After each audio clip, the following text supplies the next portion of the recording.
Welcome back to Games Revealed. I'm James Brink, and we are one. So today, I want to talk about the 7 games I am most excited for the next year to come. So, and I say that because things have been delayed. A lot of these games, and so I originally was going to say, hey, the games I'm most excited for the rest of this year, 2022, but this is just going to be the list of the games that I'm excited for 2022 and 2023.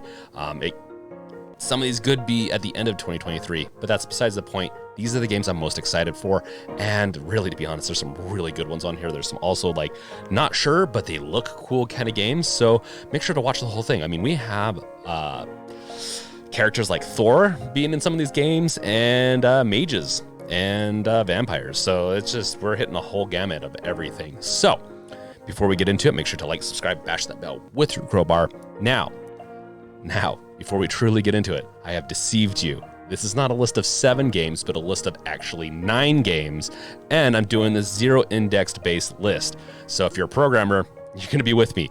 The last one is going to be 0. Technically, this is a list of, I'm going to count down from my least excited to most excited on my list. Obviously, even the least excited, I'm still excited for.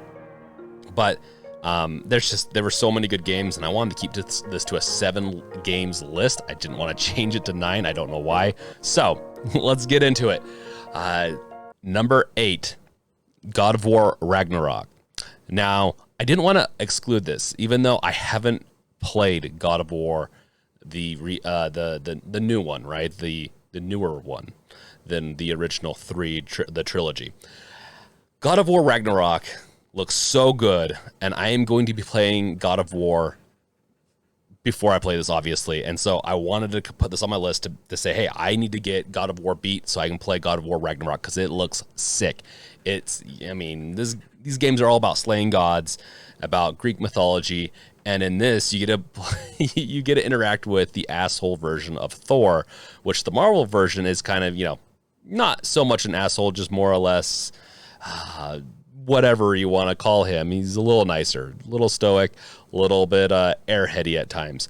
In God of War, he's actually more like the mythology is, and just an asshole.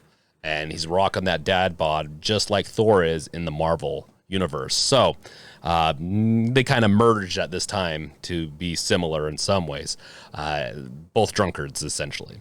With that, what I'm most excited for with this game is the story between Kratos and his son. I love the dynamic, the storytelling that I've seen so far in this. Yes, I've seen some clips of God of War, and so it's got me excited for God of War Ragnarok. So number 7 is Scorn. This one is on my list just because it's so weird. It's like, it's H.R. Giger inspired hellscape.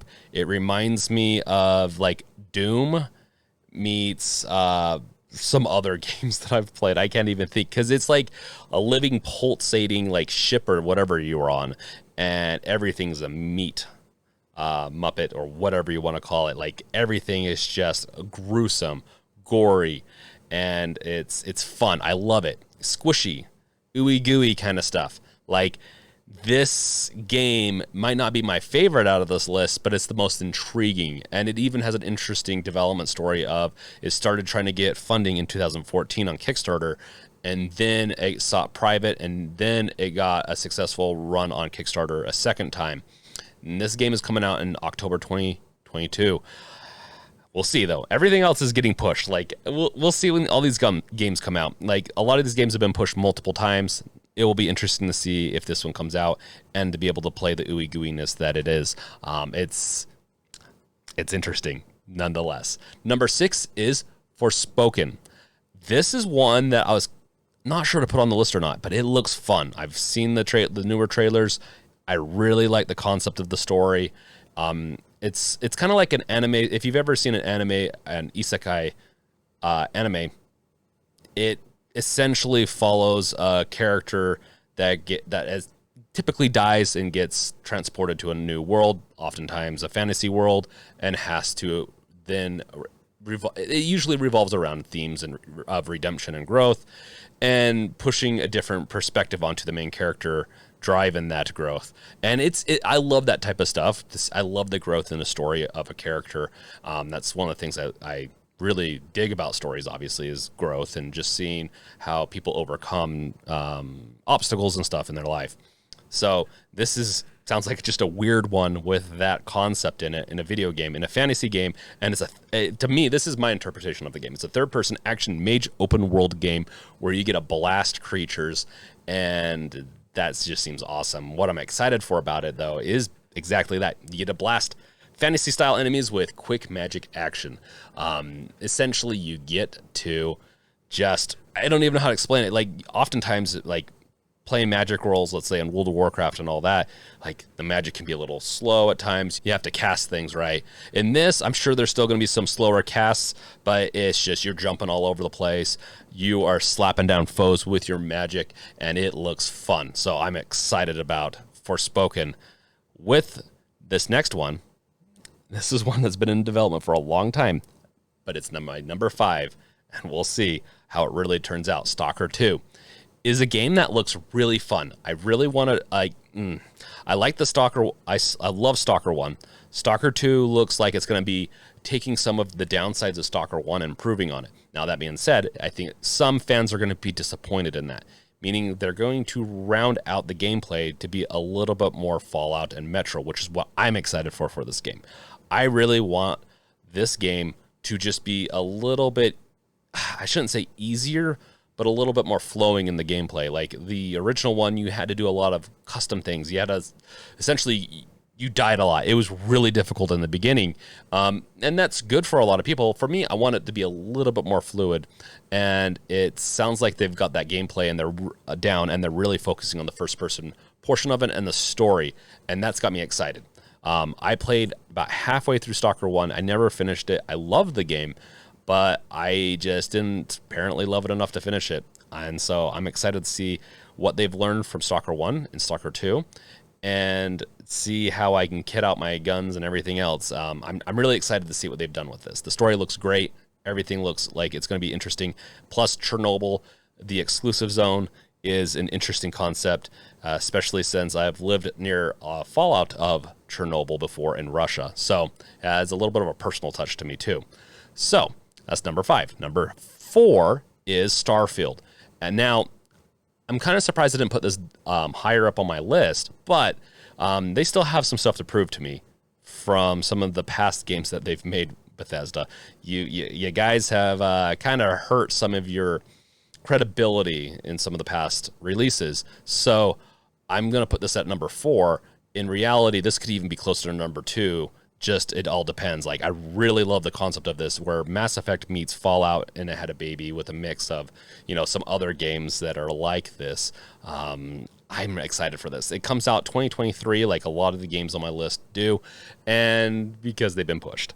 What I'm most excited for with this game is to build bases/outposts and recruit the entire universe to work for me. I'm hoping that they allow for this. I'm really hoping that they let me go out into the universe and just recruit everyone / enslave everyone, but not really enslave everyone, but you recruit them into essentially working for me and me being the only person they can work for. I don't know how that's going to work. I don't know if you can recruit everyone. I'm hoping that there's not a cap. I'm hoping that I can just hire. If I make enough money, I can hire everyone. It's going to take me, even if it takes me 1,000 hours, I want to do that. I want to have the ultimate outpost. That's what I'm excited for. And depending on how fun they make it, I might be playing this game a lot. Number 3 on my list is Sons of the Forest. Comes out October 2022. Hopefully that's the case, because it was supposed to come out October 2021. But it looks like we have more gameplay and kind of solidifying, hey, I think they've found their direction. I think they're just polishing it now.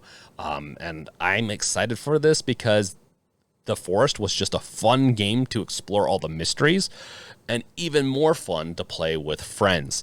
And that's what I'm really excited for. I want to play this with a bunch of my friends, with a bunch of you guys on the Discord server. I can't wait to play this game and really just survive these mutant creatures, find new ways to survive, find new mysteries in the game and what they've added to it. I'm excited to come back to the island. So I just can't say anything more. I want to build those bases. I want to build the traps. I want to go and capture some mutants if they let you do that. That would be kind of cool. So kind of flip the tables on them, because if you die in the forest, they capture you. I want to be able to capture some with a trap, so I'm hoping that they go that route.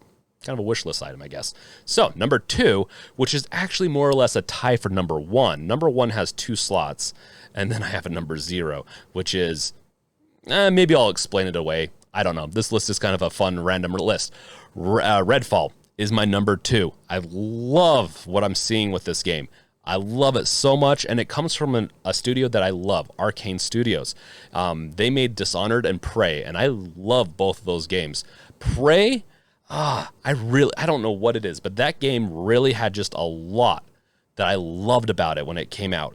It felt a little bit like a sleeper, and that it's more of a cult classic for the followers of it. I really like it, and I'm excited to see what they're going to do with Redfall, because this game looks like the true successor to Left 4 Dead, not Back 4 Blood. Even though Back 4 Blood has, the same team, Turtle Rock, behind it, it still looks like Back 4 Blood. It still plays a little bit like Left 4 Dead, but they left the aesthetic behind, which is what I really like. I love the aesthetic, the zombie killing, the co-opness, that you have to work together, and it can get harder or more difficult depending on just how the director in the game wanted to do it. With this, the aesthetic looks more rustic. It has a slight cartoony feel to it with its color palette, and I love it. It looks a little bit more like Left 4 Dead, and I like that. But with vampires, that's the biggest different part of this, but it still seems like a little bit more true of a successor than Back 4 Blood for Left 4 Dead. It's got a little bit more wide open spaces, which is going to be interesting. I'm hoping that it's just a little bit more wider open than Left 4 Dead, and so you can really explore the areas while you're in your squad. And that being said, of course, some of my favorite games are squad-based co-op, meaning I can jump in by myself or with some friends and just have a good old time slaying some enemies. Ultimately, that's what I'm most excited for, is that this is just a co-op, squad-based first-person vampire slaying game that has the aesthetic to it. Love it. I'm loving what I see so far, and the abilities in it look just so interesting. Number 1 on my list is the Callisto Protocol. This game is one that's kind of popped out of, it's popped out of nowhere, kind of, in the sense of, like, for me, in the past 6 months, it's gone from, oh, this looks cool, to, no, this is one of my number 1, obviously kind of tied with Redfall, favorite games to see coming out in the next year. And it comes out actually this December, 2022, that is. It is from the Dead Space co-mastermind, Glenn Schofield, and he did such a good job with Dead Space. I'm so excited for this. And they originally didn't want to make Dead Space, and this game has become more and more like Dead Space, which I'm fine with. I love Dead Space. If anyone's watched any of my other content, they know that I love Dead Space. It's in my top 5 favorite games. It could even be my top 3 now. I don't know. I go back and play that game more than pretty much any other game, including Half-Life. It's just a fun game to play through. I love it. This game looks like it's going to be a spiritual successor to that. We're going to get more at Dead Space. And to be honest, it could be even better with the lore. Depends on how they do it. It's set in the year 2320 on a prison colony housed on one of Jupiter's moons, where players have to escape just as the other inmates are turning into strange alien monsters. Wow, that sounds a lot like Dead Space, especially Dead Space 2, where you're escaping that colony where people are turning into monsters. Now, these monsters are going to be a little different. It's going to be interesting to see how they kind of explain that away. I'm hoping that this is going to be good enough to have a series made out of it. And I'm strapped in, ready for whatever they give me with this, because I want more Dead Space. And speaking of more Dead Space, we're into number 0 of my list. And number 0 kind of also references that, hey, this game's already kind of come out, but it's coming out again as a remake. Dead Space Remake. The Dead Space 1 game was amazing. It still is fun to go back to. It's one of those games that holds up with time. I love it. But what I've seen from the remake and from the development studio that's doing this, they really are referencing with the community and some of the Dead Space creators to do this.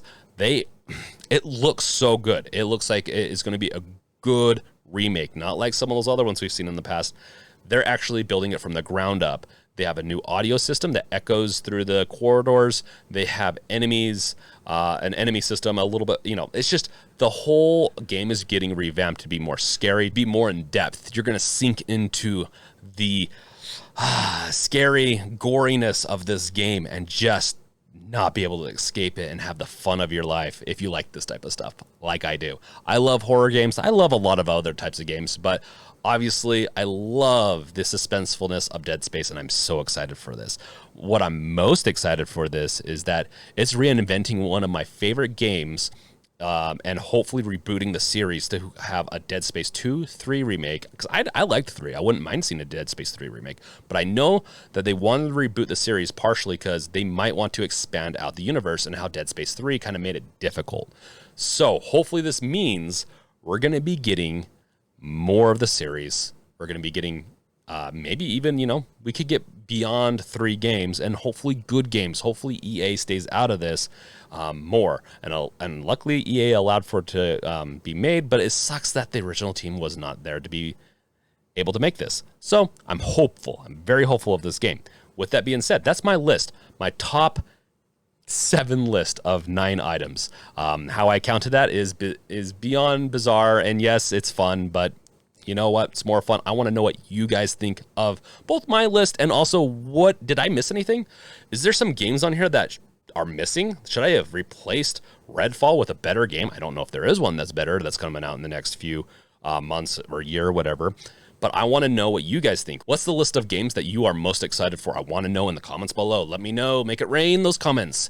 Also, before we leave, make sure to check out my description below. There's other goodies down there.